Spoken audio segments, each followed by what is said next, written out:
সামনে বক্তব্য রাখার ভাষা আমি হারিয়ে ফেলেছি। আমি মনে করি আজকে আমি সার্থক হয়েছি। বাংলার মানুষ যে আমাদেরকে এত ভালোবাসে সেটা যারা আজকে এই জনসমাবেশ না দেখবে তারা বুঝতে পারবে না। এরকম একটি সমাবেশে আমি 1991 সালে বক্তব্য রেখেছিলাম। সেদিন আপনাদের এদিনও আমি বলেছিলাম যে ভান্ডার মানুষের কাছে শুধু আমরা ভালোবাসাই চাই, আর কিছু চাই না।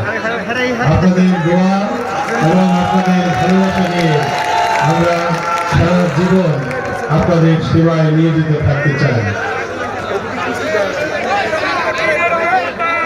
আপনারা জানেন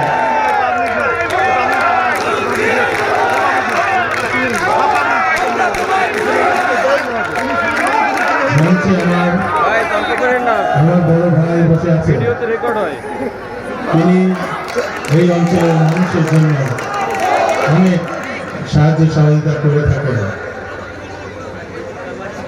আমরা এমন এক মায়ের সন্তান যে আমার মা আমাদেরকে দোয়া করতো এইটা বলে যে আমার সন্তানেরা যেন সামর্থ্যবান হয়, শুধুমাত্র গরিব মহিলাদেরকে শাড়ি বিতরণের জন্য।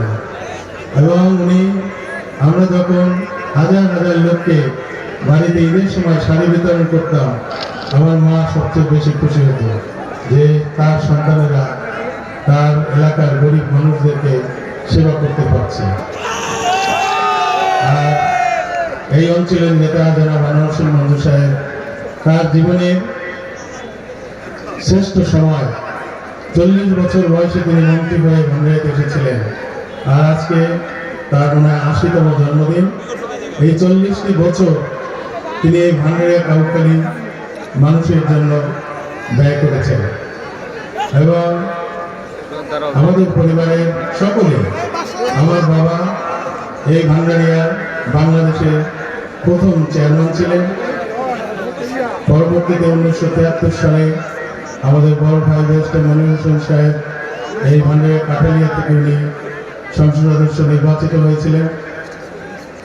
বাকশাল কায়েমের জন্য তিনি সংসদে দাঁড়িয়ে প্রতিবাদ করে উনি সংসদ সদস্য থেকে পদত্যাগ করেছিলেন। তারপরে মঞ্জু সাহেব রাজনীতিতে আসার পরে এই দীর্ঘ 38 বছর আপনারা তাকে 8 বার বিপুল ভোটে নির্বাচিত করেছেন।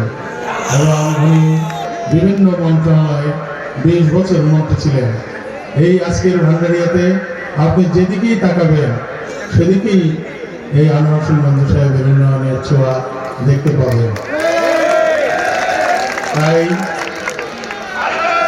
আমি ওই পরিবারের একজন সদস্য হিসাবে তার সঙ্গে দীর্ঘ সেই 85 সাল থেকেই তার সাথে আমি ছিলাম।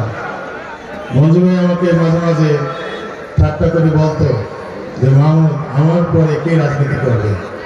আমি বলতাম যার কপালে আছে। তো আজকে যে কোনো ভাবেই হোক আমি আপনাদের সামনে প্রার্থী হয়ে এসেছি। আমি আপনাদের কাছে ভোট চাইব না, আমি আপনাদের কাছে দোয়া চাইব, যাতে করে আপনারা আমাকে আপনাদের পাশে থেকে আপনাদের সেবা করার সুযোগ করে দিবেন।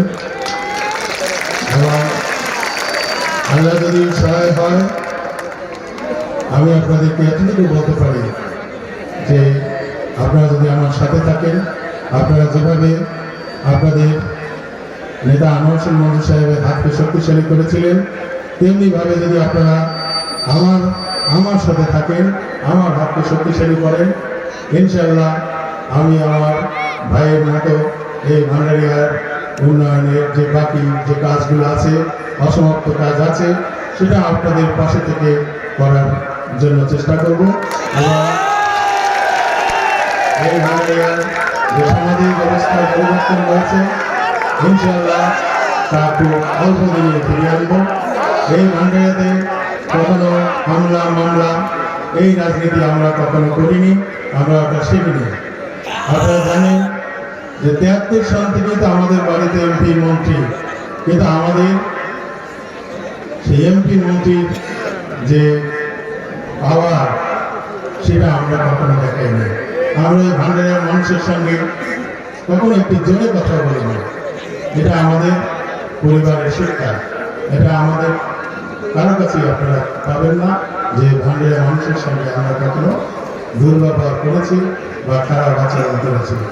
আমরা আপনাদের সঙ্গে মিলেমিশে একত্রে কাজ করতে চাই। আমরা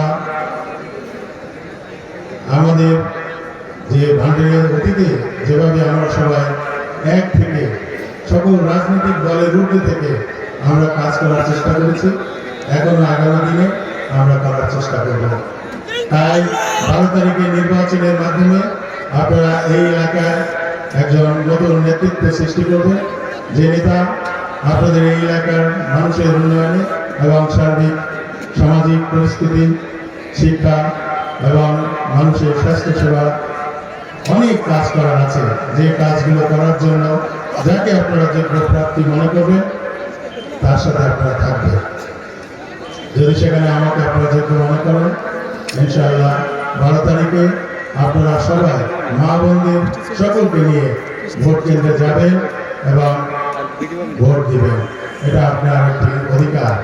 এটা রাজনীতিতে এই অঞ্চলের উন্নয়নের জন্য যে প্রার্থীরা দাঁড়িয়ে দাঁড়িয়ে ঘুরে বেড়াচ্ছে, ভোট চাচ্ছে, আমি মনে করি প্রার্থীর থেকে আপনাদেরও গুরুত্বপূর্ণ ভূমিকা আছে, যেটা আপনারা এই অঞ্চলের উন্নয়নের জন্য আপনারা একজন যোগ্য প্রার্থীকে ভোট দিয়ে নতুন নেতৃত্ব সৃষ্টি করে আপনারা আপনাদের এই এলাকাকে আগামী দিনের জন্য এগিয়ে নিয়ে যাবেন। এই আশা রেখে আমি আমার বক্তব্য শেষ করছি। আল্লাহ হাফেজ। বাংলাদেশ জিন্দাবাদ।